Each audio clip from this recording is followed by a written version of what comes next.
The Insider Gaming app is the fastest, cleanest, and most personalized way to stay connected to the gaming world. Anytime, anywhere. Get all your news in one place with fewer ads, more features, and a design built for how you actually read on your phone. And if that's not enough, unlock Insider Gaming Premium or Premium Plus for ad-free browsing, personalized feeds, weekly subscriber-only podcasts, and so much more. Download the Insider Gaming app today for free on Google Play or the App Store. Hello, everyone, and welcome into Insider Gaming Weekly, a video game podcast. It is our 1-year anniversary show. January 24th, 2025 is when we kicked off this little shindig. And now, 48 episodes later, we are here somehow, still being watched, still being listened to, growing each and every week. But now we're brought to you by the Insider Gaming app. Download it for free today on iOS and Android. Mike Straw here, as always, joined with me, Tom Henderson, A to the P, Albert Perkins, and we have a new guest on the show today. We have the one and only Ned Flanders joining us here. And I didn't put the sweater on. I could have put the sweater on, but I didn't. Damn it. Guys, how you feeling today? How are you doing? I'm oakley, buddy. There it is. There you go. The fact that you found that same clip within like a few minutes and got it going is hilarious. Very impressive on your part, Mike. Yeah, absolutely. You got that done within 2 minutes, if that. Oh, I have a website full of sound effects that I can get whatever I want. You want a bicycle sound effect? I will get it up here instantly. It is great. There are so many up there. Going to eat why there's Gully Mott's sound, right? That's what I need. We're going to be talking about him a lot. We have a lot to get to. Phil McCook, real quick, mentions petition Gene Park for party chat. Gene Park is a well-known, one of the best to ever do it in the games media. He's currently fighting cancer. We send our thoughts and well wishes out for him. I've shared his GoFundMe because it came back. He had to. It is on my social media. You can check it out on Twitter. Cancer's a bitch, and I hate it with a passion. And anything to help somebody fighting it is all what we can do. But absolutely, P.O. Trapuski, thank you for the super chat. I butchered that name. If you have a question, feel free to get it in. Super chats guarantee your question on the air. We have a lot to talk about, and I was bouncing out on what we're going to start with, whether we start with the good news, which is Xbox, or the bad news, which is Ubisoft. But we're going to actually start something because it's the 1-year anniversary. We're going to throw it back to what we used to do because we're probably doing a longer episode than normal to celebrate, and we're going to kick things off with what everybody's been playing. An AP. There's no Final Fantasy remake to talk about right now. What have you been playing since the last time the people had an update? Oh, man. Since the last time people have had an update, it's probably been a lot. But over the past week or so, of course, I'm playing college football. But on top of college football, I have a surprise for you. I've been playing I blew Mike's mind. On top of that, though, I have also been playing Life is Strange Double Exposure, because great game. Looking forward to the next Life is Strange game, which is launching, I believe, in March. That was revealed this week. So been playing a little bit of that, just refamiliarizing myself with that story. Looking forward to the next iteration of Life is Strange. I've also been playing a little bit of Ghost of Yotai, going after the Yotai 6, of course. Been having a great time playing with that as well. So that's what I've been diving into. See, not just college football. See, I do have a variety, huh? Well done. Thank you, Tom. Thank you so much. I will take that. Life is Strange. That's a fantastic pick. So good, man. When I found the first game when it came out in 2015, and despite it being this like teenage angst-ridden kind of cringe fest, touched my soul, man. And every other game since, like before Double Exposure came out, little shout out, little plug. We did an interview with Hannah Tell, who plays Max Caulfield in Double Exposure, and you guys can check that out on Insider Gaming. We had a pretty lengthy interview. It's on the YouTube channel, and then I think a write up over on the website. But Double Exposure is fantastic, and the new one looks like it's going to be great too. So Yeah, excellent stuff. What have you been playing, Grant? Anything fun other than Arc Raiders? If you say just Arc Raiders, I'm moving on. okay, how about not even Arc Raiders? I haven't played Arc Raiders, man, for like 2 weeks maybe, because I think I said I did everything. Oh yeah. I did everything. Exactly. But the roadmap dropped today, and we've got 4 months of content coming up, which is great. Not as much as we'd want as soon as we wanted it. Like the first new map, Beyond Stella Montis, which came out like 2 weeks after launch, is not until April, which people are like, stressing about. Like, that's nuts. But yeah, I haven't touched it. Instead, I have been playing, in the extraction space, Escape from Tarkov. Obviously, I've been playing Escape from Tarkov. My wife and I have been playing the Division 2 because of all the chatter about the Division 3. I was like, hey, let's go back and finish the one that we never did. So we've been playing the Division 2. I have a couple of really, really small, almost single dev games that I've been playing. They're both very low budget. And one's called Ebola Village, which we did a write-up about on Insider Gaming. It's basically, it apes Resident Evil at every single turn. It's a complete carbon copy. It's fantastic. It's like 3 hours long. It's all in Russian. It's the weirdest thing I've ever played. It's so bizarre looking, and everything from like the menus to the mechanics to the vibe, the text, everything is Resident Evil. It's insane. And I've also been playing Quarantine Zombies, which has one of the weirdest stories I've ever seen. So I don't know if you guys know of Quarantine Zone, which came out quite recently, was added to PC Game Pass, blew up a little bit, backed by Devolver, developed by a team called Brigada. That comes out. A couple of days later, Quarantine Zombies comes out. Looks exactly the same, runs on basically the same engine, uses the exact same mechanics, but it's made by a guy who apparently was a designer on Quarantine Zone, left for unknown reasons. Made by the guys who made Quarantine Zone.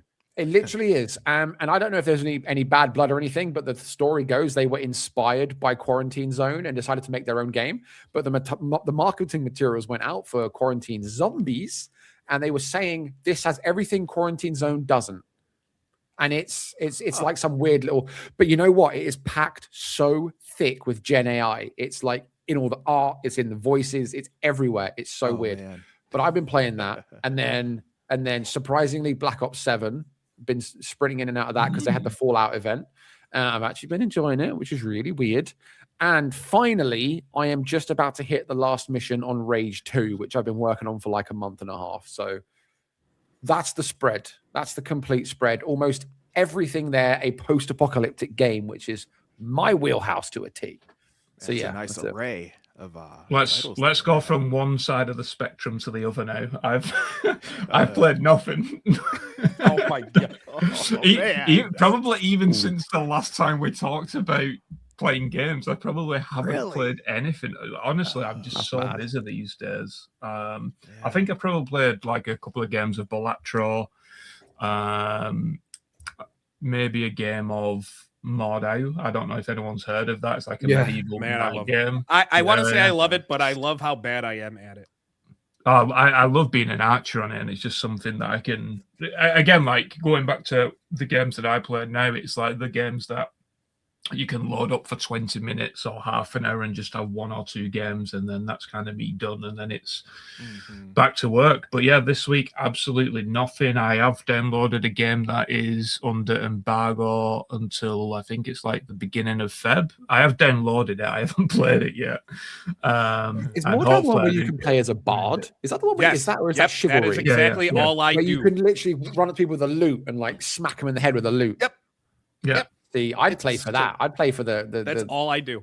When I load up that game maybe once every 6 months, it's to play that for 2 hours and then get my fix and go uninstall. And then I come back in 6 months. Man. Yeah. It's a funny game because it's just like massive sword fights and stuff, and then you just have someone walking around just playing an instrument or something. It's just like, what are you doing? Someone was playing the one day I was in it, and someone was playing Crazy Train during a whole fight. They're just playing Crazy Train. Everyone just leaves them be because it's just so cool. Yeah. And then you have the one guy who's going to go up and attack them, and then everybody stops what they're doing to make sure that person dies. Yeah. Like the fighting stops. It's like a moth and thing. all of that. Yeah. No, I mean, I wish I was playing Highguard, Muffin. The PR agency who was in charge of it reached out to us earlier for a clarification on a story or whatever, and I got back to them and said, "Where was that Highguard invite?" It was lost with all the gameplay they're not showing. Yeah, but I mean, now it's out there. Day. Yeah, now it's out there. On launch day, Completely they're going full on. That's still weird. Still blows my mind because everyone was like, "Oh, they could ramp up at the last minute." Yeah, literally the very last minute imaginable. Yeah, Weird, I don't know. Like I as well. Like Jeff Keighley is so on board with it that I feel like he's a one-man marketing team. He's putting his reputation on the line, right? Like I don't know. If it's terrible, yeah. I was thinking maybe like the game that we saw the trailer just isn't the game. Imagine that, and it's just like something completely different. It's Hello Kitty Island Adventure 2. Let's go. No, I mean like it is like this massive like multiplayer Apex-esque game, but it just isn't the game that they showed. That would be hilarious. Ride horses and bears. Yeah, maybe I don't know. Maybe I don't know. maybe The trophies came out, didn't they? And I was reading through the trophies, and I was just like, it still gave me like no guidance as to what the hell I'd be playing. There was just so many elements involved, and so many micro mechanics and systems, and I just couldn't like. It blew my mind. It's like it seems like a MOBA wrapped up in like an arena shooter, wrapped up in a. It's weird, man.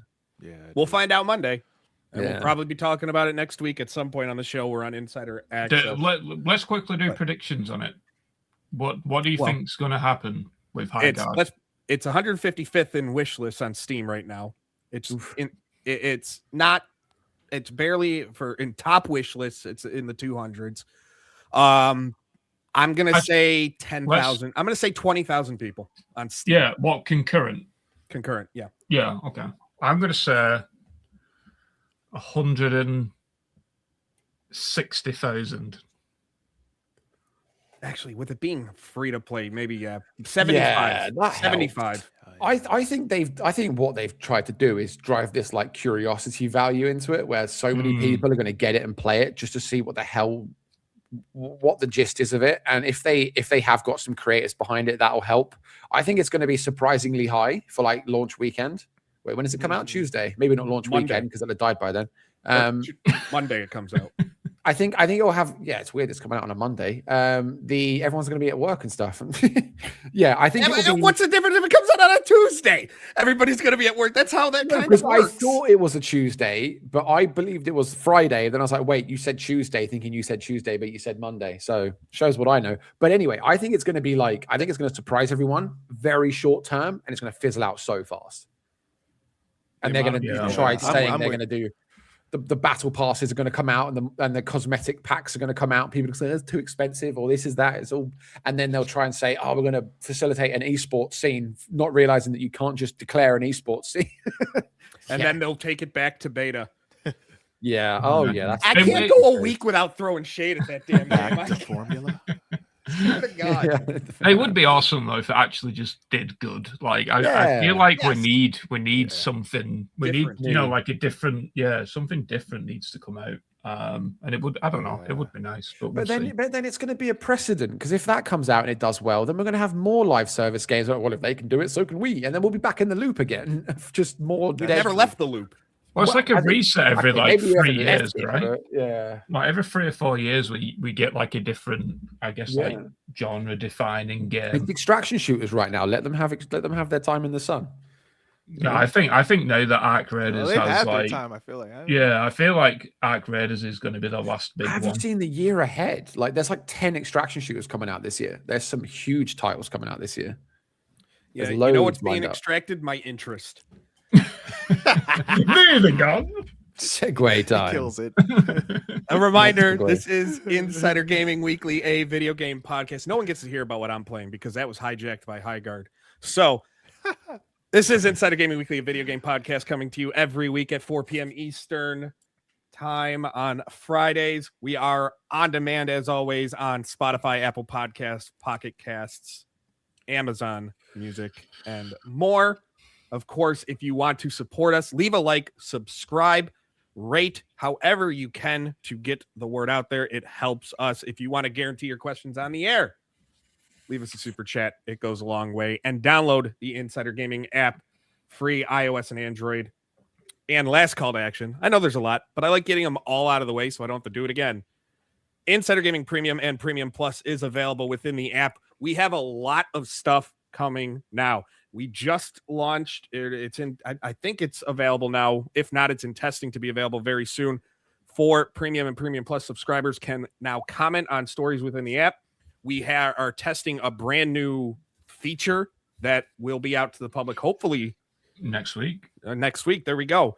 And what it is, you'll see it on social media what the actual announcement is. But we've been testing it over the past couple days, and it is fun. It's fantastic, and it will make you like the app even more. And that's and we have a lot more planned for Premium and Premium Plus subscribers. So download the app, stay in tuned, check us out on the Discord, and you will get updates first before anyone else. But we have to get into the news. I was going to start with the Ubisoft stuff, but I figured I'd start with the stuff that made us feel good.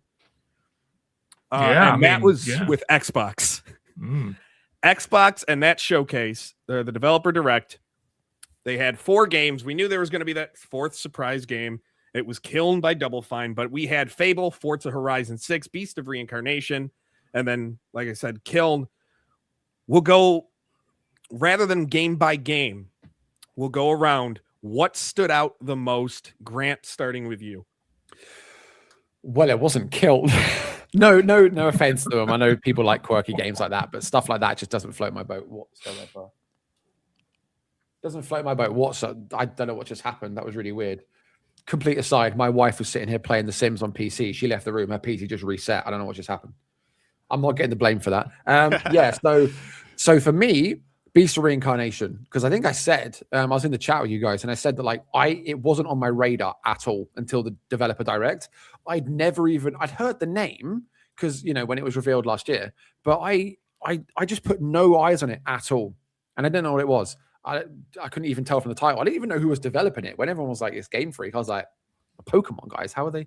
But then I saw it. I saw the deep dive, and it's now a day one for me. Easy. I saw it and I was like, it looks like Stellar Blade crossed with like some Assassin's Creed vibes in there as well. It's like light Souls-like because there's difficulty levels and you can have a story mode, which is great. It just looked really, really cool, like the post-apocalyptic angle to it, and the story looks really original. The boss battles look pretty epic, like the character, the whole the duality thing with the dog companion. It looks fantastic. People are comparing the combat to Clair Obscur, with there being a mix of real time and command based with coup. I just think it looked fantastic. Fable obviously looked great, and I've loved Fable since day dot, all of them. But because I knew about Fable, I wasn't blown away. I kind of knew what to expect. But Beast of Reincarnation, yeah, that's 100% going to be one of my top games this year. I can tell. I was looking at it, I'm like, this looks stunning. This looks right up my alley, especially since I enjoyed Stellar Blade so much.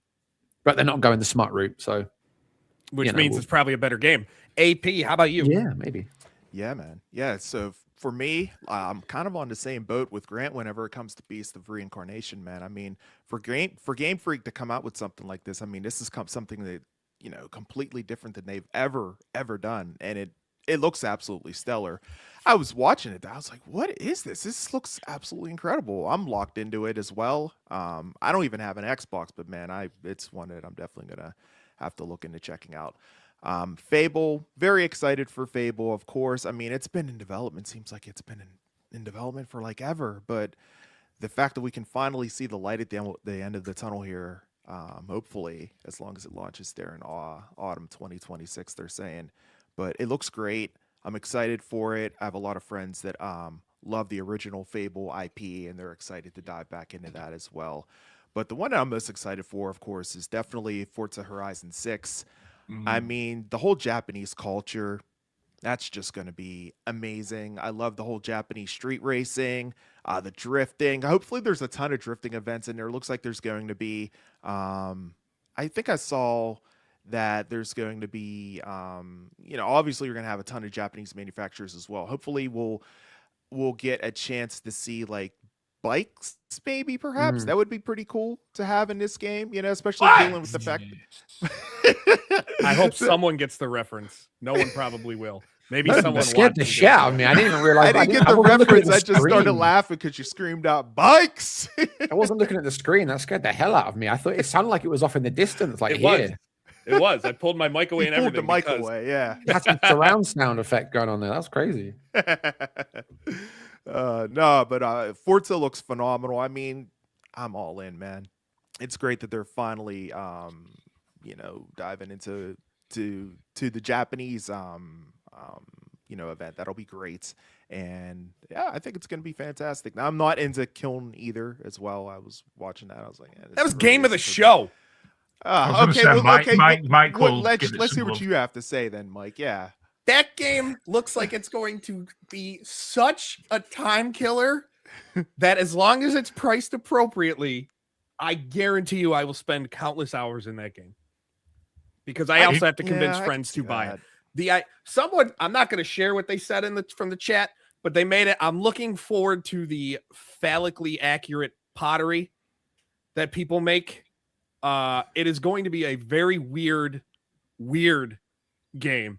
But the idea of creating pottery, going around and smashing it, man, Beast of Reincarnation ain't got nothing. That watered down, faded graphic looked terrible. Watered down. It looked terrible, wow, bro. It'll sell well because it's Game Freak, and that's it. It looked god awful. Damn. Fable had me, and then. One thing I'll say, the first town, I'm going to play the hell out of that game. First person that calls me an imbecile, the throat, slashed, don't care, gone. But the getting rid of a couple things that aren't there, like your character morphing based on your decisions and stuff like that, the good and evil, that was a key part of the Fable series, and it not being there kind of soured me enough. You still have the reputation, you just don't. Yeah, but physically. The idea of you changing physically based on your decisions, I think it's a key thing of Fable. And everybody who's played Fable, it will tell you that is a major feature. And to not have it kind of bummed me out. Forza Horizon 6, I might have to pull rank on everybody, and I'll be reviewing that game for Insider Gaming. Wow. No, but I press button, cargo. Good fun. That's it. I've never been a big fan. I haven't played a Forza Horizon game. I've not played a Forza Horizon game probably for years. I think the last one was the one that was in the UK. And even then I don't get into it. I usually get into them, get a couple of nice cars, take a bunch of screenshots, and then just never go back to it again. I don't know. There's something about racing games. I just can't, it's so samey. There's only so many times I can drive a car around a track. Every extraction shooter, it's so samey. Every first-person shooter. Hold on. With that mindset. Here we go. Really have a debate about that. Like a here we go. Game Nope. Shut your mouth. It's called laps. You just go around and around and around. Not in a circle, not all the time. In an extraction shooter, you load into the map. Driving game you can get, right? In extraction shooter, you load in the map. You gotta go to the same place to leave again and again. No, you don't. Again and again. Let's get from Tarkov. How many extracts are there on a single map? It doesn't matter. You still have to go to the same ones. No, you don't. The same ones. You pluralize it. You didn't pluralize it first. And there's multiple tracks for racing. There's different ways. Okay. So when I play a racing game, I use a button and I use a stick. That's the whole thing. That's it. That's the complexity. Not if you have a steering wheel. There's a lot more complexity. What about those curves, bro? I mean, you can't just go full balls to the wall 100 miles an hour. The most complex racing game is tougher than the most complex extraction shooter or first-person shooter. What's the toughest racing game? If you load up iRacing, I guarantee you would lose your mind in 10 seconds. Oh, what, the super simulatory one? Yes. Okay. Well, yeah, maybe if they're that deep. But then I'm a good driver, so maybe that would translate. I don't know. I heard stories about Germany. I don't think you are. Germany was wild, man. I was matching the local populace who live on autobahns and stuff, man. That's it. Tom, how about you? What did you think of the showcase? Yeah, I mean, I'm in agreement with Beast of Reincarnation. It looks being terrible. Awesome. I agree. I'm glad you. No, oh my god. No, I thought it looked really impressive. It kind of reminded me. I don't know if anyone remembers this, but Mike, I guess it's a nice segue-ish to Ubisoft. But Michael Ansell's Wild game. I don't know if you remember. It was like capital W, lowercase I, capital LD. That rings a bell. Yeah, it was like this. I don't think they released a lot of footage on it. They did do a trailer at like E3 or something like that in 2011 or 12 or somewhere around there. But it kind of reminded me of that a little bit, and also Eidos Montreal's AAA IP that they're working on that should be revealed later on this year. So yeah, it looks interesting. But yeah, I'm kind of in agreement with Forza as well.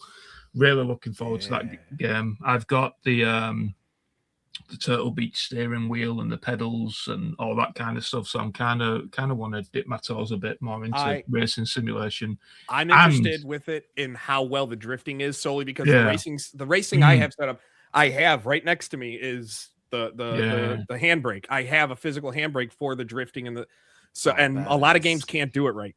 A lot of games just don't do it right. So I'm really interested to see how they get it right, especially if you're going through the streets of Tokyo. You have to be able to.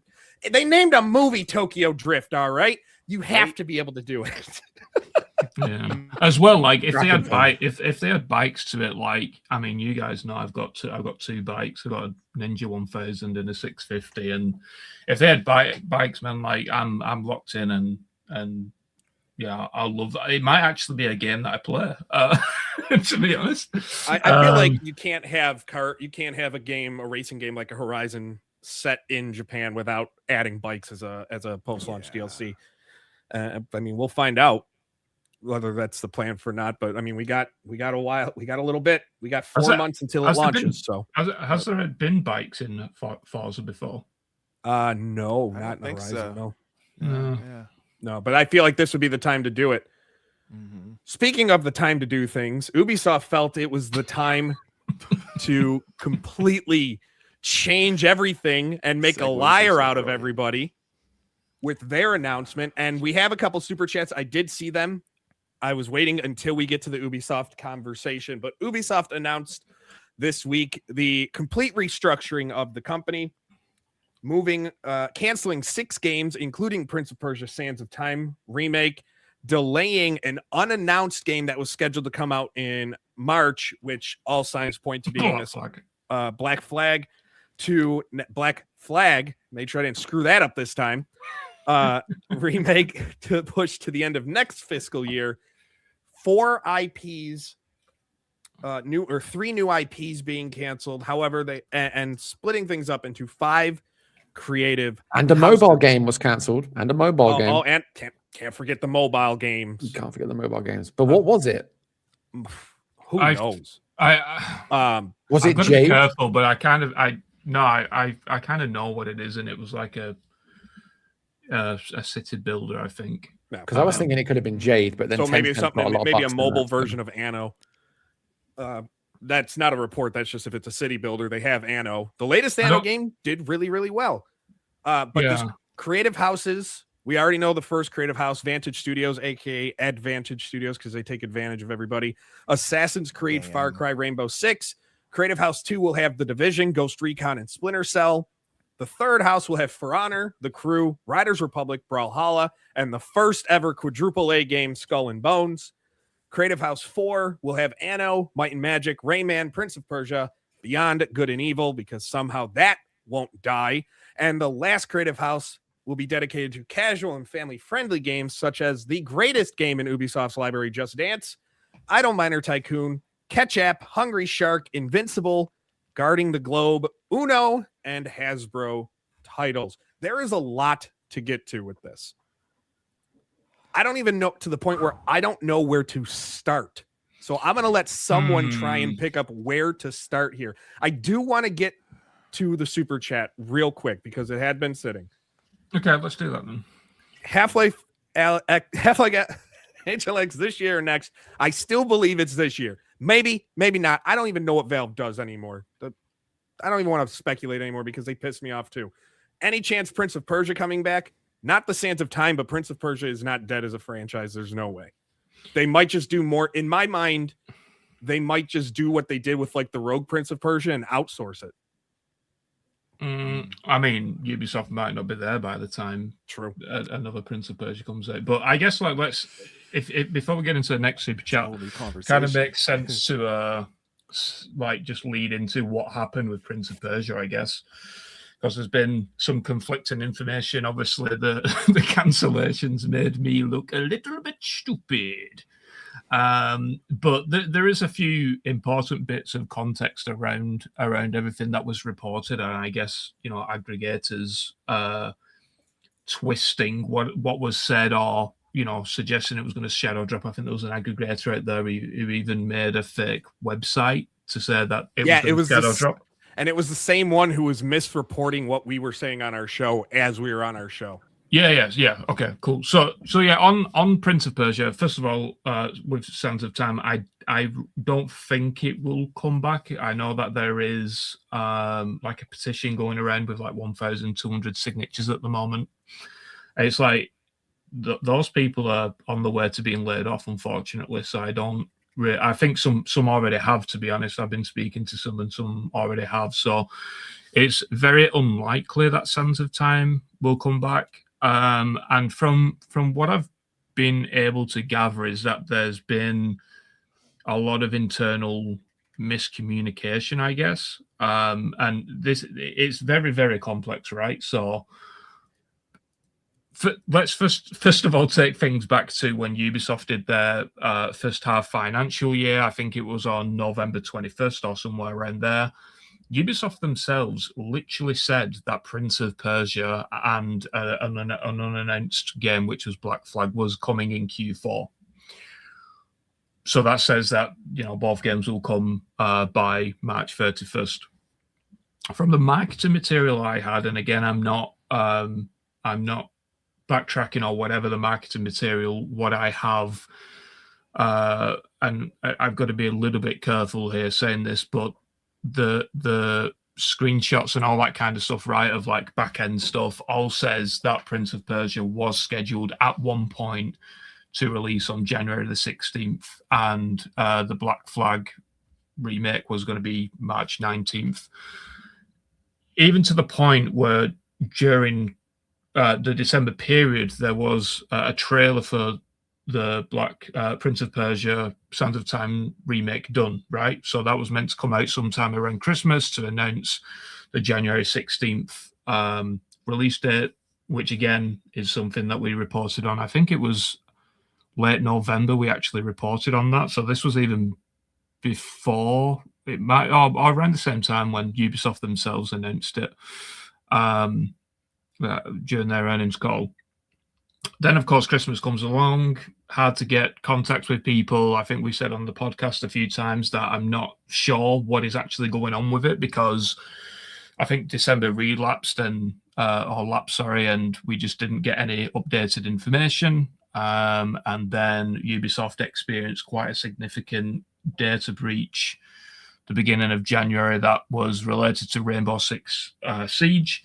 But that is what I will say on that particular thing is that the breach hasn't been fixed, and it is far more significant and worse than what is being said, right? And I'll probably have a report on that in the coming weeks. So yeah, I mean, January 16th obviously didn't happen, and then yesterday or the day before, whenever it was, we got the news that it was cancelled. But from what I've been able to gather since, there's been a lot of miscommunication between developers and upper management, and then upper management to the head honchos, right? Even to the extent where upper management, or should I say like Ubisoft upper management, as in the broader company, was what had the release dates locked in, and information wasn't being relayed back and forth between I don't want to say normal developers, but the developers and leadership to upper management is basically what happened. So, and then, yeah, I found out that sometime in late December that it got pushed back to March, and I guess Ubisoft did their inspection and analysis of the game, and they determined that it simply wasn't good enough to launch, and it probably required another, I don't know, 30, 40, 50 million euros to get it where it needed to be, and they decided to can it because the returns simply weren't there. It even got to the point where they got in some developers from the Black Flag remake to assist, and from what I was told, they was kind of just stood there looking around because they wasn't being taken seriously or whatever, and it kind of all just fell apart. So it's very complicated, even to the point where I have like internal communication messages. I have QA reports saying that the game is fine, and then I also have QA people who tested the game saying that it was absolutely awful. So there's a lot of like miscommunication and some really bad stuff, I guess, going on with the game. And yeah, it was cancelled. So it's a complicated one. Maybe the true story, like the full story or whatever, will come out another day. But as of yet, it's that complex that I can't get the answers in such a short space of time, unfortunately. But yeah, TLDR, don't think it's coming back. Another super chat from Mr. Dark. Thank you so much. Tom, do you have any information about the Rayman remake or other projects? Is Project Steambot actually a 3D or 2.5D game? And there's the remake really a Rayman Legends remake? Do you have anything on that? Because I know we've reported in the past on Rayman is still coming from Ubisoft, but at this point, everything feels to be up in the air. Yeah, so I do believe that Steambot is a Rayman's Legends remake. However, the other Rayman game, which I literally just tweeted it yesterday, I think it was, which is called Iceman, is going to release before that and very, very soon. There's a certain anniversary coming up for the game, so you can kind of put two and two together with that. And yeah, it's coming out soon, unless they've delayed it, of course. But I doubt it, because it is like an anniversary release for Rayman. And last super chat we have right now before we continue with the Ubisoft discussion. Rosaline, thank you so much. I just need Assassin's Creed Hexe, please. It still has to happen. It's gonna happen. Like, I feel like Assassin's Creed, with everything going on, Assassin's Creed might be the quote unquote, and Rainbow Six Siege, the safest yeah. Of what Ubisoft has. Billionaire brands. Remember what they said? They want to turn them into annual billionaire brands. That Rainbow Six and Far Cry. Yeah, Far Cry. Good luck. That's the one. That's that to me. I don't know. Is Far Cry really that? Brand, the last game was like 6 years ago. Is Far Cry really that type of franchise where you can make it that? I don't think so. The last one bombed hard, man. Yeah, so their strategy with those three franchises, basically, I mean, we've already reported on it, right, with the Assassin's Creed strategy of major game every 2 years and then something little in the middle. So like with Assassin's Creed, for example, the next big one is Hexe. But between now and then, they're going to have Invictus. I'm told that is still going ahead, and then also the Black Flag remake, right? With I guess Rainbow Six is a little bit different, because I know there was a Rainbow Six game in development under the codename Tempest, and that got cancelled. Not that tactical one. Not this round of cancellations. It was quite a while back, but they've also got Rainbow Six Siege, not Rainbow Six Siege, Rainbow Six Slice and Dice, which is another Rainbow Six game, smaller in scale, reported on it on Inside the Game, and then they've got a few other little things like Rainbow Six Siege coming to the Nintendo Switch 2 and other things like that. And then Far Cry is a little bit different. I think their big bet is obviously Project Blackbird, which is the mainline game. And then they have Maverick, which has gone through some significant changes, even since we reported on it a couple of years ago. It kind of keeps going back to the drawing board, and they're trying to figure out the gameplay loop and all that kind of stuff. But essentially, it's an extraction shooter, right? I think that's the plan. I mean, you already saw what they're doing. They want to do more open world and games as a service, and they are going to implement more AI or move toward using that more. I still wonder why they got rid of the division extraction. What was it, Heartland or something? Was that? Yeah. That was like complete as well. Because we were saying, because I said at the beginning we're playing the Division 2, my wife and I was talking to some of the guys about it, and I was like, the Division was like one of the original extraction concepts. Like once you hit the end game with the Dark Zone stuff. Dark Zone was like it for the first Division. Like it was so at that time it felt so different. Exactly. Dark Zone almost predates Escape from Tarkov as the but no one cares about Tarkov. Tarkov ain't on consoles. Tom, he's just doing it deliberately now. He's literally just stirring the pot. Tarkov ain't on consoles, so the average player does not give a shit. Let's be real. Like the average player who plays on consoles still. Tarkov ain't on consoles, so it doesn't matter to them.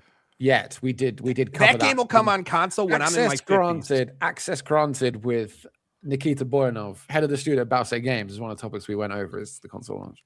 And it is coming. They just need to optimize it and make it top of light, basically.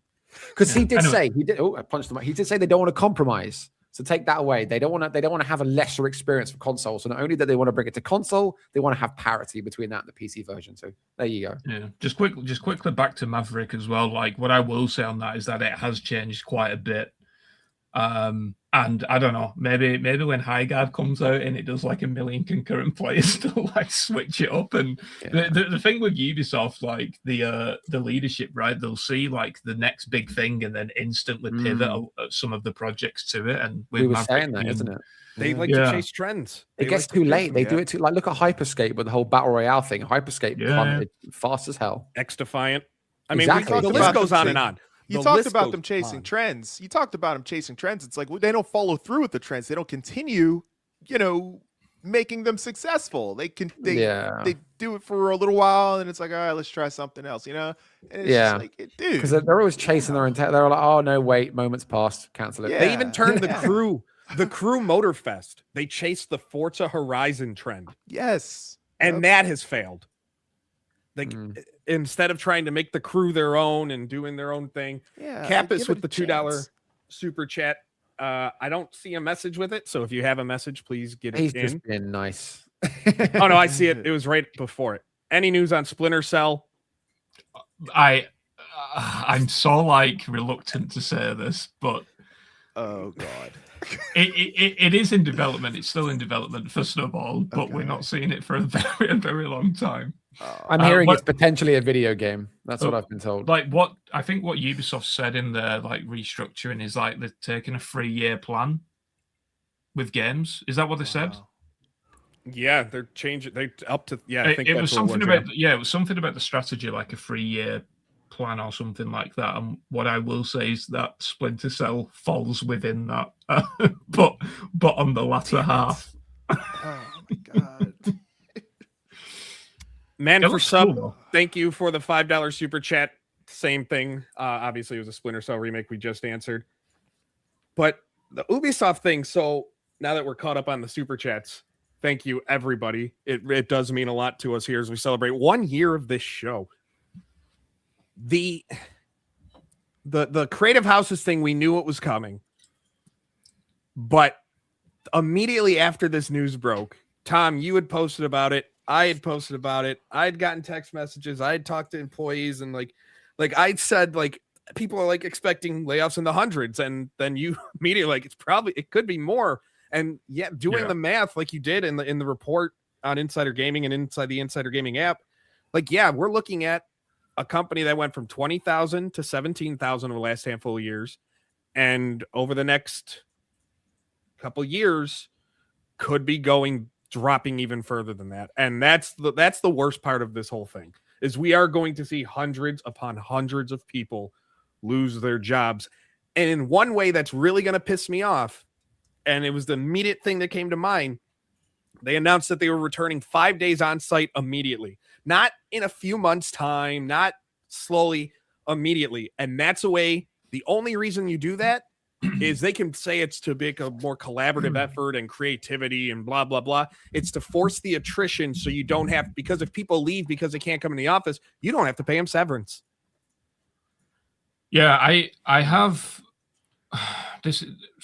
I do apologize if I'm like ranting and raving and cutting everyone off, but I mean, this is what Ubisoft has done for the past 4 years, right? When they announced these cost-cutting measures, is Ubisoft are very reluctant to do mass layoffs. And let me like give a little bit of context. I mean, like mass layoffs, like 700 or 800, right? Like a Microsoft would do, or EA or whatever. How Ubisoft do it is they employ certain tactics. So, for instance, putting people back into office again, like it's almost like attrition, right? And like forcing people out. They don't renew contracts for people who for projects that need that particular person. They there was an instance, I think it was last year, of a couple of employees, in fact, who were working on a particular project. Is they was essentially just put into a room and given nothing to do, like almost like, I don't know, I can't remember which studio it was, but there was a Japanese studio recently that did the same things, but they have like different employment laws and all that kind of stuff. So that's why they did it. But with Ubisoft, they just did it just to essentially bore people to death so they'll leave, right?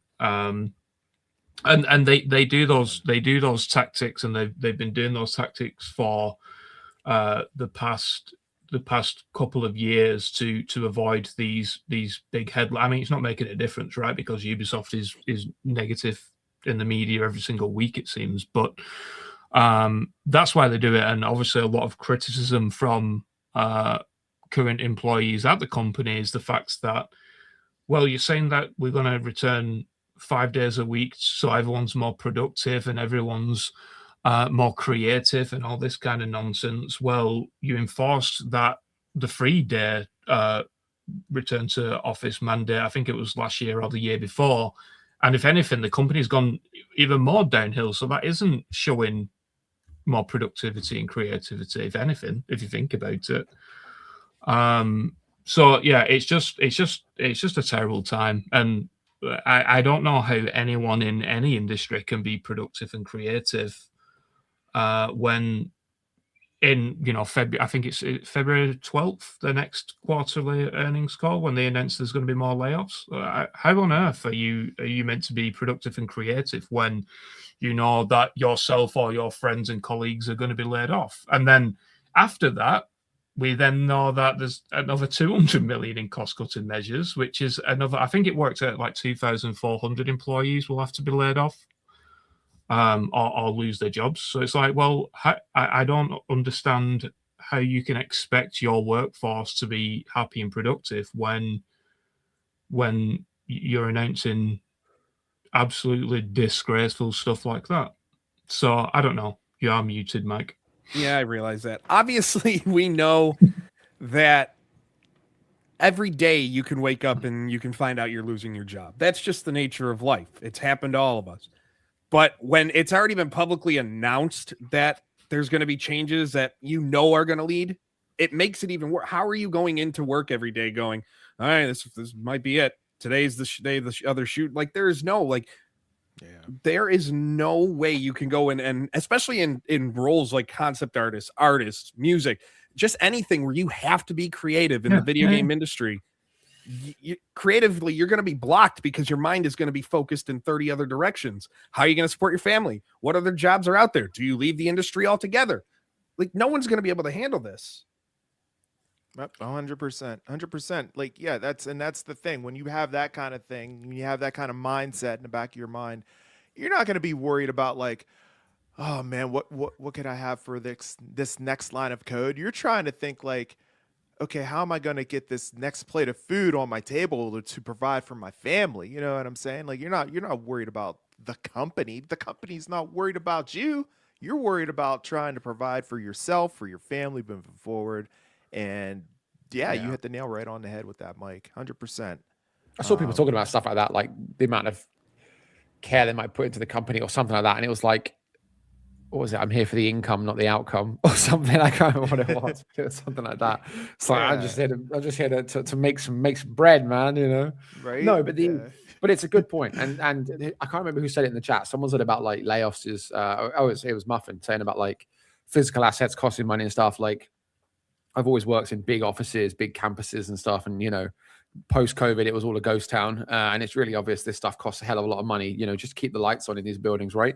Right. So they want to justify it and have boots on the ground and butts in seats. So it's the same thing everywhere. Like there's lots of tech companies. I can't remember who it was, Spotify or TikTok or something. There's a bunch of companies out there mandating return to work. Not quite 5 days a week, which is as extreme as it can get, right? But everyone is now really coming out this post-COVID lull, and the general consensus in the tech space, and I'm sure that rolls out into other areas like, you know, game development and stuff. The consensus is like we don't need to work from home anymore. Obviously, we all got used to it with hybridized working. I know I did. You know, some people were like full-time remote work for the last 5 years, and they suddenly are invited back into the office, and it's like, that's not how I work anymore. But amongst the exec-co, the C-suites, they're like, but why? What are you genuinely, you know? And people say, oh, I do the same work from home or whatever, and there's always ways to try and justify it. But ultimately, like, my favorite has always been the justification. Well, you do better. No.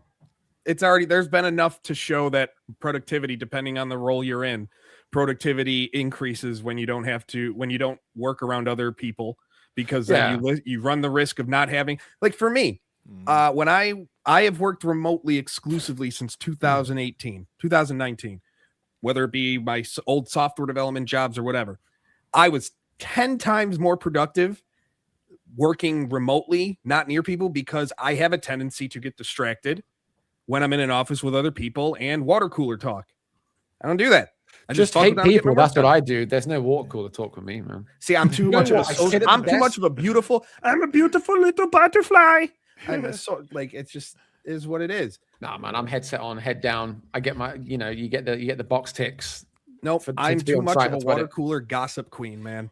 Yeah, I'm the same boat. Yeah. If I hear somebody like over here, I'm talking about something I'm interested in, remotely interested, I'm like, yeah, exactly, Mike. What's that? Are you talking about football? You know, I'm like all in. 2 hours later, oh shit, lunchtime. Yeah. Like, yeah, exactly. Yep, and there goes another hour, right? Garen with another super chat. Once creative, now chasing trends. They don't know. I mean, that's the industry. I feel like in a nutshell right now is trend chasing. Like, and that's why like support indie games. It's because development is just, the costs are just ridiculous. Like the analyst who said The Witcher 4 is going to end up costing, what was it, $800 million? $800 million. Yeah. Like, how unsustainable is the industry? Like, again, going back to Ubisoft, I was going through some documents, and like now, just to do a focus group of 6 to 8 players costs between $12,000 and $15,000. But I think people have lost sight of how much games have always cost. Like Destiny, wasn't Destiny something? They had something like a $500 million marketing budget, and that was 10 years ago. And I think people kind of forget that was incredibly inflated. I think at the time it was the most expensive game to develop, just because of the marketing costs around it. They put their heart, life, and soul into marketing that game. Man. Yeah, but it's the fact that now it's every game, right? Like every AAA game is like, I mean, you're looking 300 million, quadruple A, we're getting those, and we don't quintuple A, and I mean, it's not like we're going to look back. Is that the proper English? We're looking back, because wasn't it? I think the Modern Warfare 2, the original Modern Warfare 2, I think cost about $50 million to develop, and then the marketing on top of that. We're not like, it just is what it is because of inflation and employee rates and stuff like that. But at the same time, it's like, and that's where we talk about a lot of big major games. They don't innovate because they're afraid of not recouping the costs it takes. Yeah, that's a good point. Innovate. Look at like, okay, so I want to put my trailer on the Game Awards, and here you go, $1 million or something, you know. Or if they like you, nothing. Yeah. If they really have great faith in your game, that's definitely going to succeed. Another super chat. I know I'll be in the minority here, but I'm really happy Beyond Good and Evil 2 survived. Montpellier leads the game as such a gem within Ubisoft. Hope to see it too. Collective M, thank you so much for the super chat, for the €11 super chat. I have said that. I'm gonna eat what my blackmail, own words. Tom? What blackmail do the directors of that game have over Yves Guillemot to keep that game going? Because he's got to like know, like right. maybe Guillemot's siphoning like cancer research funds, and they know about. I don't know. I don't know. I I don't really know. Like I've seen quite a lot of Beyond Good and Evil 2, and I will say that people who've play tested it really enjoyed it. It looks interesting. It's like almost like Starfield in a way, like in terms of scale. Do you know what? It's one of those games where if you said to me, Beyond Good and Evil, what is it? I would just stare at you blankly. I couldn't tell you one single thing about that. Beyond the name, I don't know a stitch about that game. I don't even know what it looks like. I don't even know what the original sold like 50,000 copies or something like that. And now they've decided, right, gloves are off. Let's spend 750 million euros or whatever it's going to cost to do this thing. Yeah, I remember seeing the original. Granted, I was only 13 when it came out, but I remember seeing it in the discount bin within a couple months. Wow. Yeah, I think it's probably just one of those like passion projects for Yves Guillemot. Yeah, it's got to be. You're getting worse with that. Well, yeah, I'm just going to get worse and worse as this shit fest continues pronouncing his name. But with the one thing too, I want to go back to the creative houses thing, because you know what immediately comes to mind with these creative houses is they're being done for one reason only. Make it really easy when Ubisoft completely collapses, has to divest, and they sell off the IPs. Creative House 1 goes to Tencent. Creative House 2 goes here. Creative House 3 goes here. 4 goes here. 5 goes here. That's all that said to me. It didn't say anything else about organizing and restructuring and making us streamlined and better and cutting costs. No, it made it like, here are the pieces of the pie for when we have to divest in the next 2 years, and it's easy to sell them off. Yeah, they've also done it in a way as well where they've got the 5 creative houses, but then they've also got the creative network of studios. I don't know if you mentioned that when you was going through them, but it's like studios like Annecy, Berlin, Dusseldorf, I think like Red Storm, Reflection, Singer. It's like all of those, right?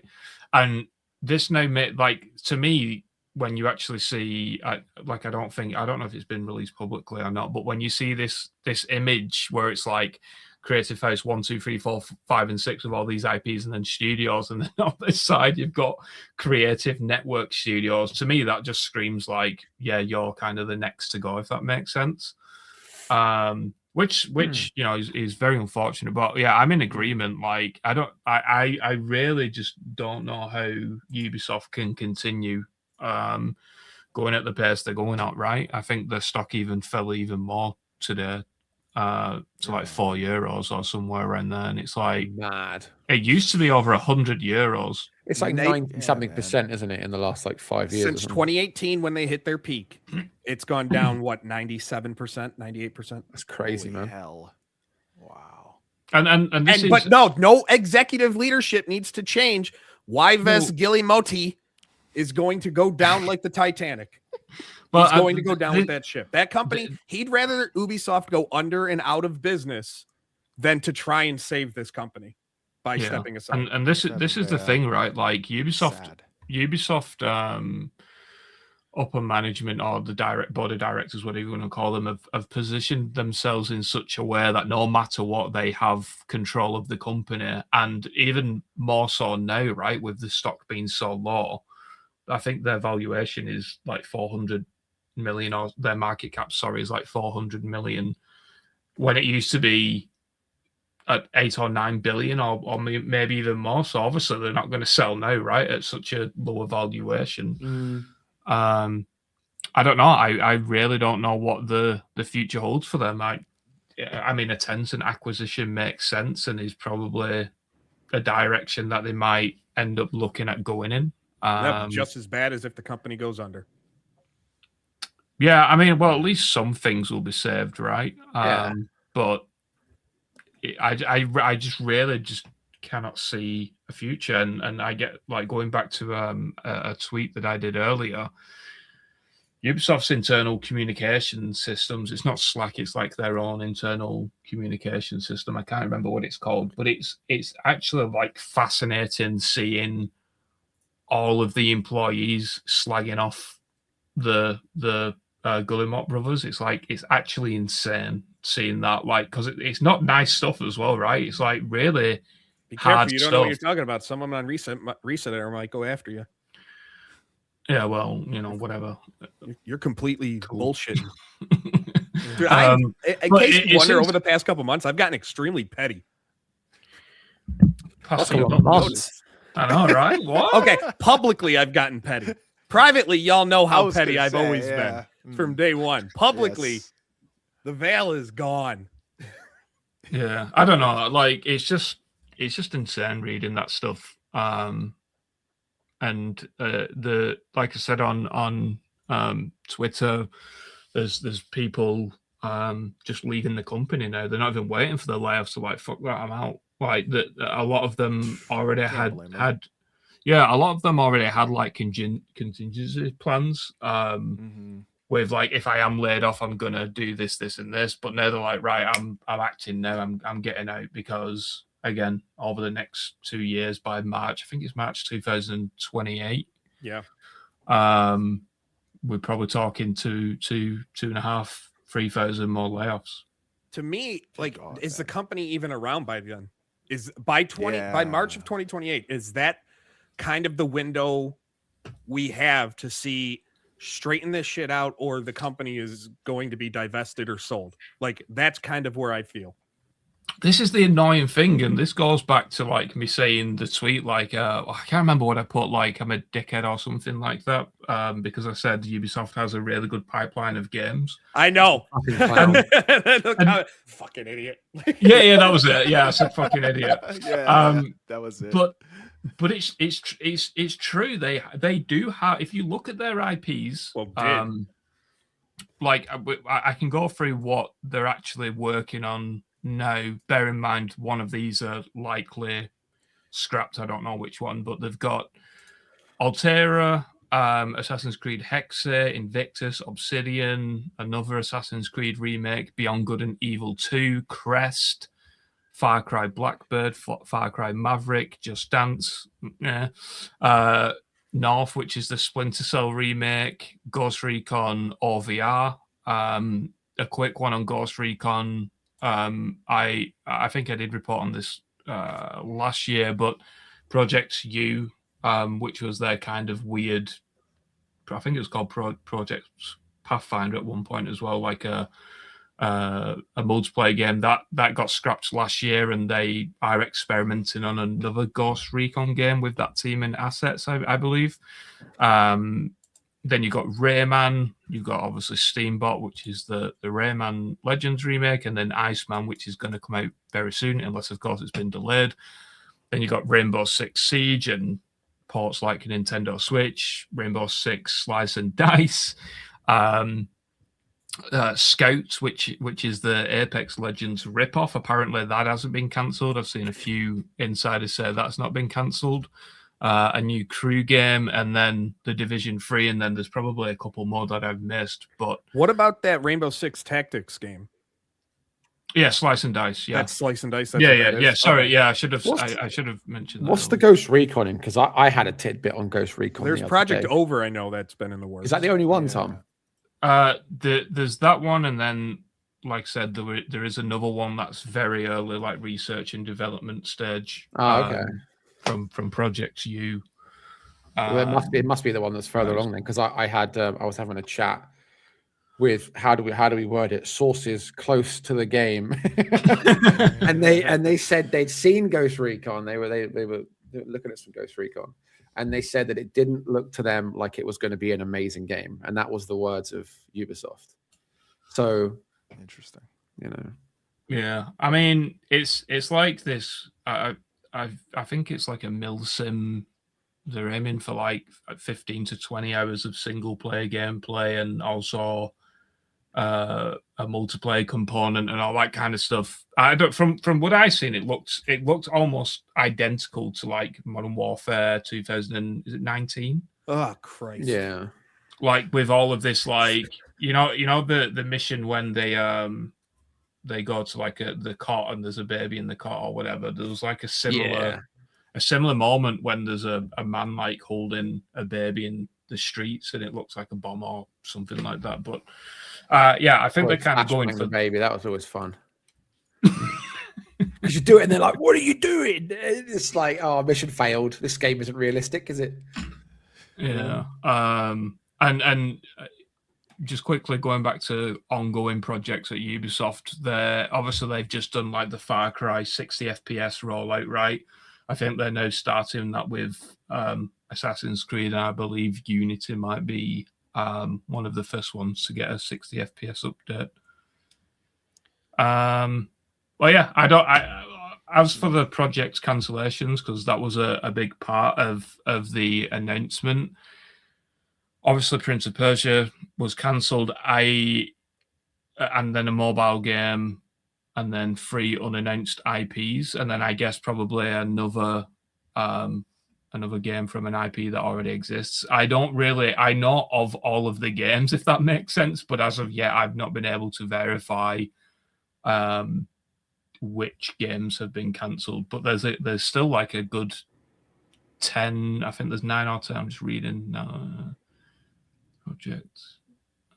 There's another 9 games like decently, not super decently along, but past the research and development stage that are in development.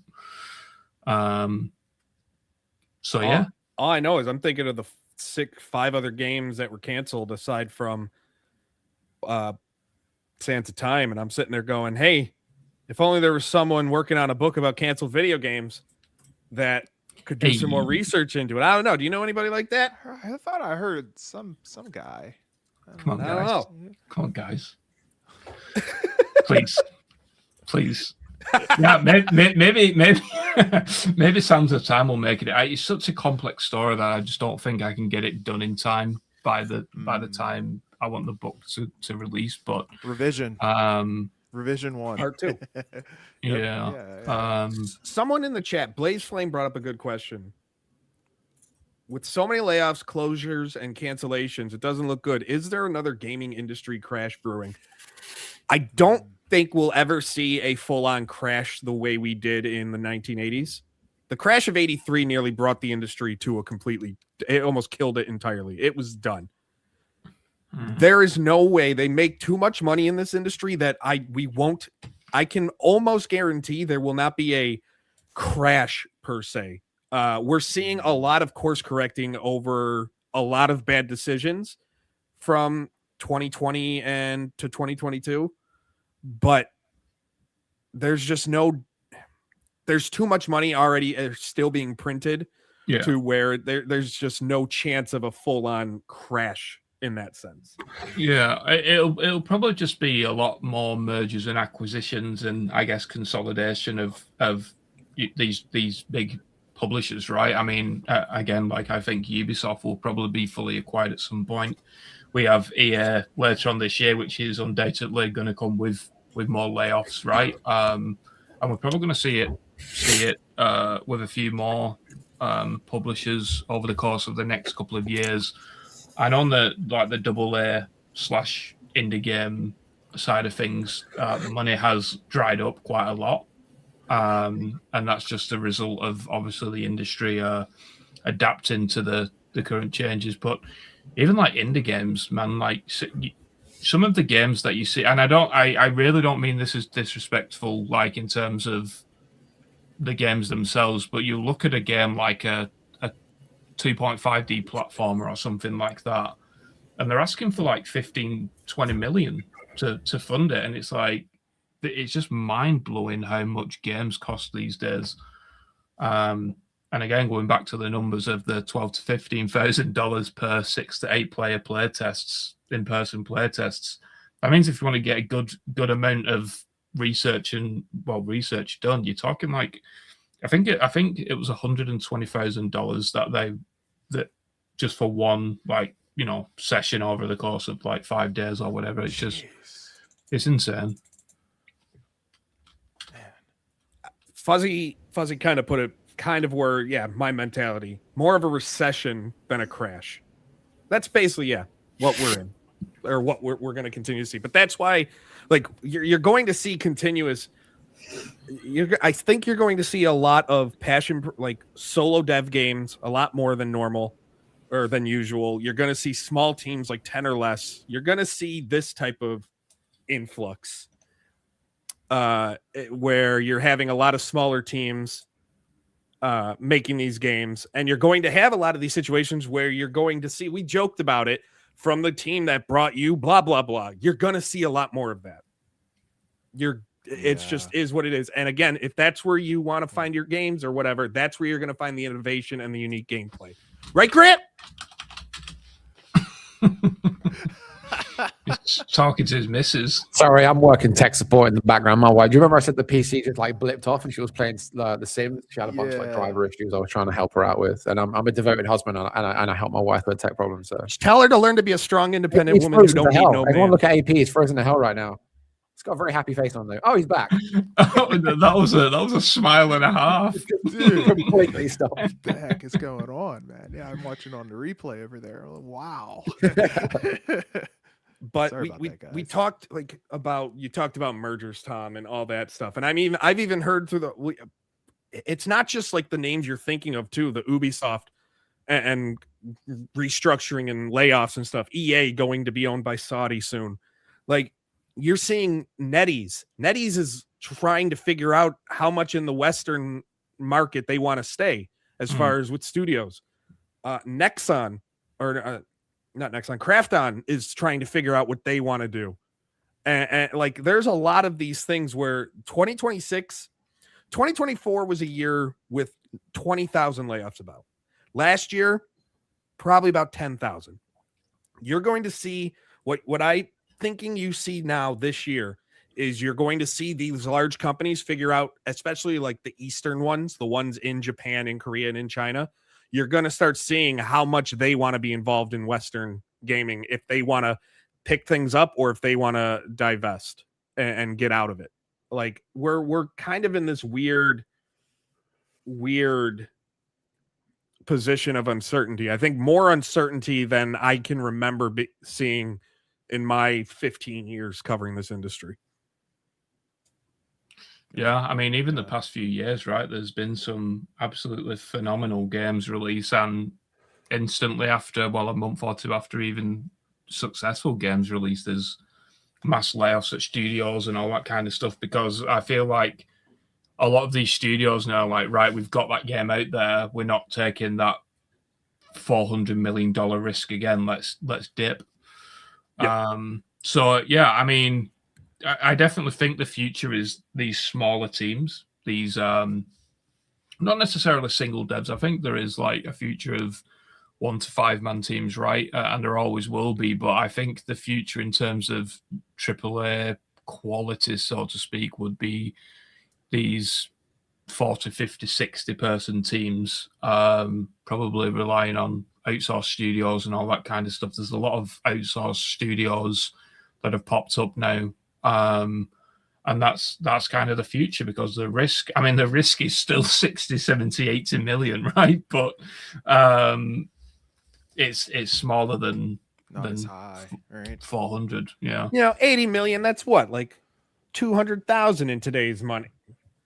Like that's the way it's insane how that's viewed as a low end investment now, though. Like, that's, I mean, you'll see it in a couple of weeks, right? When we're at DICE in Las Vegas, you'll see. I would be surprised if anyone's there like looking to get the project funded with under like 5 million. Hey, if somebody wants to fund the game I've been working on, I only need, like 100K. That's all I need. That's all I need for that, for that 2D platformer. Oh, I know which one. Yeah, I don't know if you announced it, so I won't say anything else. I got 2. I've announced one. I've announced a beat 'em up. That one is in the. I have artwork. Yeah. I have artwork for that. Nice. And I've done concept art and stuff like that. Maybe I'll share that soon. I don't know. Just a steal. Can I 100K? That's a steal. Can I do 2? If you want to give me 200K, Yes, you can, Fuzzy. Fuzzy, but it has to be a super chat. Yeah, it has to be a Yeah, no, there you go. because then Yes, YouTube's gonna take like a big cut of that. 50%. Oh, well, yeah, you think Google's the problem? I'm the problem. Speaking of casual gamer, when Netflix and buys WB, will WB Games and Studios get shut down or sold? I still have this feeling Netflix gets WB Games. They just let it do its own thing. Yeah. They're too big of IPs to matter, and then they don't have to worry about starting up their own. They don't have to worry about starting up their own AAA studios anymore because they already have them in fold, which saves them a lot of time and money when you already have the studios and the IPs and all that. That's the big thing. They'll have the IPs too. And that's where the value comes from. That's where it is. And that's even if they want to take the risks, though, right? Like, again, like it's all about risk versus reward, and that's the reason why money's dried up in like the VC world, because game development and investment is no longer a valuable return, right? Best case scenario, you're probably getting two times your investment when there's better investment opportunities out there with, I'm going to say it, with AI and all that kind of stuff, where they can make returns insanely fast. Inflammatory. All right. Yeah, so very quickly on like games like Black Flag and all of these games. So they announced that 7 games have been pushed back. Again, I will say that games like Splinter Cell Remake, Ghost Recon, the Far Cries, like all of these massive games that they're relying on. They're basically relying on those to be exceptional, right? Which I guess you could view the delays as a positive in that regard. We just have to wait a little bit longer. Those games are now like 27, 28. I think Hexe will probably be next year now. I think it makes the most logical sense. And then, like Black Flag will take Hexe's spot probably a few weeks before GTA 6 or whatever. But it's all going to depend on who else releases their games around that time as well, because everyone wants to stay away from it. Fuzzy, quick, Grant. Fuzzy, I'll get you the other $199,998 next time. Thank you, Fuzzy, for the $2 super chat. I'm gonna hold you to it, by the way. I'm gonna write in my notebook. I'm gonna put 200K minus 2. I was gonna say, Grant. No, I was looking at the dates, because when you're saying it's going to release within like 2 weeks of, or whatever, 2-3 weeks of GTA 6, I remembered the release dates of GTA 5 and Black Flag the first time were separated by like 3 weeks. So, oh, really? Strange coincidence, right? No kidding. Strange How coincidence. did they do it again? Based on their strategy around it? Interesting. I did see a comment about Watch Dogs earlier as well, and I don't think the Watch Dogs IP was in their creative house. I wouldn't be surprised if they just left that to rot now. It feels like, I mean, the last update on it was that it was kind of on ice. Yeah. Man. Which is a shame, because I went back to Legion, didn't I? The London-based one, and I actually quite enjoyed it. It was nothing like the first one. The second one was waving a bit. The third one, Legion obviously bombed pretty hard, but I still think you've got a whole planet's worth of opportunity there. It's just I feel like they've never really done it right, especially the first time when they came out. Do you remember the marketing when they came out with Watch Dogs, the first one, and they had the marketing, and it was like 6 months is enough time to visit Los Santos or something, because they were like trying to take away from the GTA 5 audience, and it just didn't happen. So I liked the first Watch Dogs. I liked it. Aiden Pierce was a great character. I really liked the story and stuff, and I really liked it. Chicago, great city as well, right? Yeah, it was nice. I mean, London was phenomenally done. Yeah, San Francisco was nice as well, and in part 2, that was really good. Yeah, the Watch Dogs after Legion. I mean, speaking to people who worked on that project, everyone felt like it needed another year in the oven, right? And instantly following the release of that, they moved on to another project that was in development for, I believe, 3 or 4 years, and it got cancelled. It wasn't Watch Dogs. And as far as I'm aware at this moment in time, the Watch Dogs IP is completely dead. I think there is like wow, dude.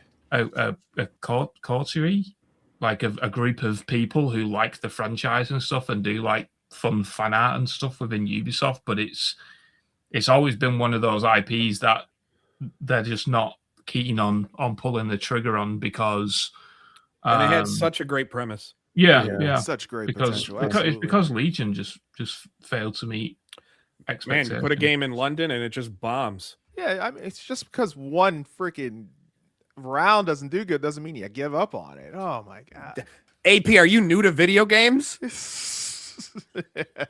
I'm not new to Ubisoft's bullshit, clearly. Like, oh my god. You know what franchise wasn't included in any of these houses either that really bothers me? And this is mainly, it just bothers me and maybe like 5 other people. Trials. Those Trials games, I absolutely adore. And Ubisoft's just sitting on that one. Dead. Sitting on so many good IPs, man. It's like just sell it. It's kind of how I feel with EA. When this sale goes through, if they're not going to do anything with certain IPs, sell them. Let someone else do the damn job. Yeah. Especially on the EA side, they're going to have 20 billion in debt to try and make up after this sale goes through. Selling IPs is how they're going to do it. Yeah, I don't understand why they just don't license them out as well. Like, it worked. They make a ton of money so well with Rogue Prince of Persia. The game is so good that they could do that with their other IPs to different studios. Like, I get Embracer doesn't make a lot of good decisions, but one thing they aren't afraid of doing is licensing out the IPs they have control of to multiple studios to see what they can do. And I feel that maybe that's the next stage of what we're seeing, where maybe companies, aside from not a Nintendo, not a Sony, not like that, but you're seeing companies like an Ubisoft that have these IPs that, okay, or maybe Microsoft does it, because we've talked about it with Bethesda. Do they outsource a different studio to make Fallout? Like, take advantage of these IPs that you have. Do something with it. Bring games instead of them sitting there dormant for 10, 15 years. Too prideful, man.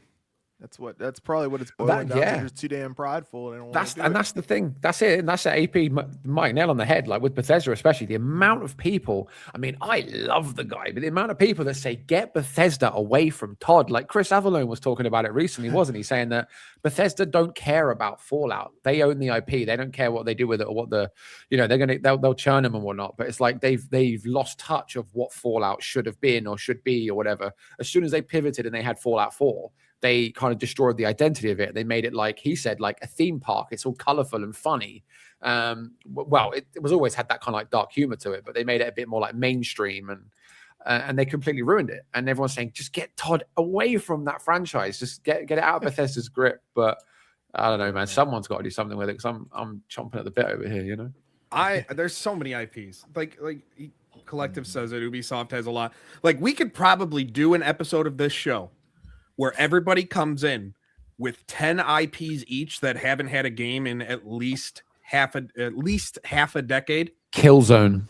And we could, but the thing is, we'd likely each have 10 different IPs. That's what I mean. Probably. There's so many where we could do it, and we maybe will repeat on 1 or 2 of them. Right. Limited redundancy. Yeah.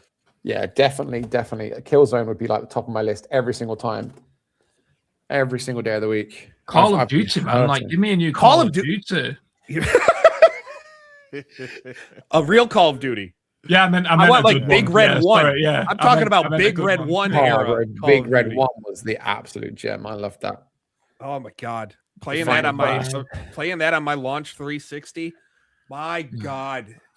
Like, just memories. Waking up day after Thanksgiving, loading up the Xbox, and then playing it. It's just so good. So good. Just so good. Guys, it's been fun. It's been a long one. Reminder, everybody, leave a like and subscribe to Insider Gaming here on YouTube. Follow us on Spotify, Apple Podcasts, wherever you are listening. Download the free Insider Gaming app in iOS or Android. Link in the description below. Join the Discord. That's also there. We got a lot of stuff. Like I can't wait to, once I get the green light from Tom to say, hey, you can tell people about it. Tell people what we're doing with Insider Gaming Premium and Premium Plus and the app and the website and all that fun stuff. What are we doing with those? I can't say. I'm not. Yes. You almost got me. He can look. I almost. I thought he was gonna slip up. I almost It did. It must be top secret. I don't even know what it is. Well, I mean, he Unless said I it do, but I multiple don't. times in the chat. You just don't pay attention. I don't pay attention to you. There's a difference. Tom has said it multiple times in the chat. Hey, I'm your boss now, damn it. Yes, exactly. No. I'm going to listen, Ned. You're lucky tomorrow's Saturday. Otherwise, I'd send you to church. Yeah, man. Green sweater next time. Watch. Cosplay. Hey, Oakley Dokley isn't a band anymore. I wonder if we can use their music as our intro. With some white wine spritzers. You can find Insider Gaming on social media at Insider Gaming IG, insider-gaming.com on Blue Sky. Just search on social media for Insider Gaming. We are everywhere. You can find AP at the Weekly Wrap Up, Grant at _, myself, Mike Straw Media, Tom at _Tom_Henderson _. There's all of them. Guys, as we wind down, tomorrow marks the 1 year to when we started it. Do you have a memory of this past year, or is it all a blur to you because it's gone so fast? I have memories of our pilot when I spilled the bottle of water inside my PC. It went about as wrong. It went about as wrong as an episode could have possibly ever gone. Man. Yeah, that was good times. All of my memories are like either before or after the show, because that's the best time when we just like need to just leave the record. Yeah, where we just like drop our guard and we just shoot the shit, and it's We need to do like a rewind or something, man. Get all the best bits. Yeah, we should record before and after. But, 100%. Yeah, for me, thinking back, it was definitely whenever we were doing the after show. And Mike brought up the topic and everything, and I just started talking about 2026. That was freaking. Mike was cracking up for like 20 minutes. Breathe. Like and then you numerous times you wouldn't change your track on what you were Did we keep the recording of that? Oh, I have that recording. It's I have tweeted, the. right? I have the. It's tweeted. It's on social media. It's the blooper reel. Like every time you would start, for 2025. Like it's the fact, I think that's what got me, because you used the same script. You didn't change it up once, so it kept just triggering me. Oh, it's so good. Man. Of course, there's also Tom playing Balatro mid-show and just going boom because of something he did or not. Like, what is happening right now? Oh yeah, I got a what was it? Double. I think it was a double blueprint. It might be. We'd have to go back. For me, it's just spending every single week with your beautiful faces. Oh, look at that. Right, let's end the show. But we can't thank you enough, everybody, for your support over this last year. We're just getting started. We have a lot more coming down the pipeline. Of course, join Insider Gaming in the app. You can be first to check out all of our new podcasts with the Premium Plus subscription. You get them first. And then some episodes, some shows like Hexe's Granted, come to you for free after the fact. Next week, we'll be dropping his interview with Nikita. That will go live. Also, the next episode of the Insider Gaming Developer Spotlight goes up next week with 34 Big Things, the developers of Carmageddon Rogue Shift. Until next time, AP, it's on you. Awesome stuff, guys. Thank you so much for 1 year. Appreciate you all. For Grant, Mike, and Tom, I'm, of course, your host with the most dates at the Albert Perkins, and we will see you on the inside.